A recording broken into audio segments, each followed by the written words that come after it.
Welcome back, ladies and gentlemen. Our Global Outlook is sponsored by Maury's newsletter, Global Outlook. To receive a complimentary copy, just log on to our website, theworldreport.org. ISIS, or ISIL, or IS, continues to grow in strength and numbers as the Taliban have pledged loyalty to the Islamic State. Pro-ISIS graffiti is showing up in Arabic and English in Washington, D.C. But good news, the amateurs at the State Department are taking to Twitter, Facebook, and hashtags to confront the lethal barbarians. That's got to give you comfort, knowing that Jen Psaki, Marie Harf, and all the really intelligent spokespeople and the people leading the country are coming out on Twitter and Facebook against ISIS. You know, I was thinking as you were saying this, there's only one organization that is as horrible and crude and murderous as ISIS. Planned Parenthood? No. SS, Hitler's bodyguard. These people were the same kind of murderers, and also they would accept people from all over.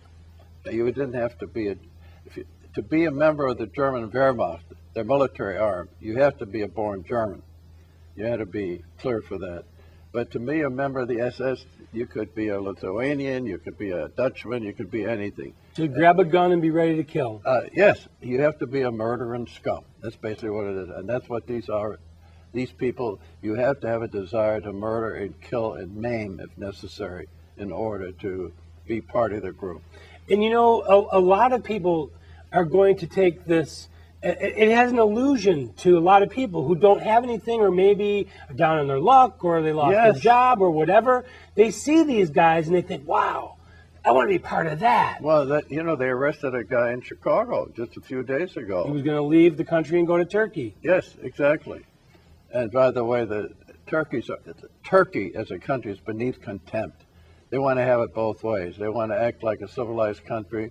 They're part of NATO. Erdogan's an Islamist. He's an Islamist, but he tries to act like he's a civilized Islamist. Well, that's what the Saudis do too. Yeah. Well, but the thing is, they are the only ones that have an army right there, a big army, a solid army, an important army, that they could really confront this ISIS and make hash out of it. So let me ask you a question. There's Sunni, there's Shia, there's Kurds, there's Wahhabi. I mean, there's so many. It's hard for me to filter out and figure out. Islamists in Turkey are different than the Islamists in Iraq, which are different than the Islamists in Saudi Arabia, which are different than the ones in UAE. How do you even know who you're fighting, or who's on your side, or who isn't on your side? Well, that's an easy one, because the caliphate, which is called ISIS, has one objective in mind, and that is to have a pure Islamic state that practices what the Quran tells them to do, and that's kill anybody that doesn't believe like we believe. And they've got more territory than most European countries. They're bigger than Belgium. They have a big chunk of Syria. They have a big chunk of Iraq. And they're on the doorstep of Turkey. By the time we do this next show, they may be in Turkey. They're right. They're right there on the border as we speak. You're absolutely right. So how does Israel look at this whole thing? Well, Israel's smart. You see, Israel knows its limitations. They have the best Air Force. They have the best Army. They have the best tank corps in the world. They know darn well. And there's a rumor that they have nuclear warheads. That's never been confirmed. You know, that doesn't hurt either. But they also know that ISIS isn't going to fool around with Israel, because they know they're going to get a bloody nose. They're picking on, it's interesting, who are they picking on? They're picking on Iraq, which is in a state of civil war between the Sunnis and the Shias. They're picking on Syria, which is practically civil war again. Yeah, exactly. So if they can take over those two countries, they've got a pretty big deal going. They have taken some border posts on the Golan Heights, but they haven't caused any trouble.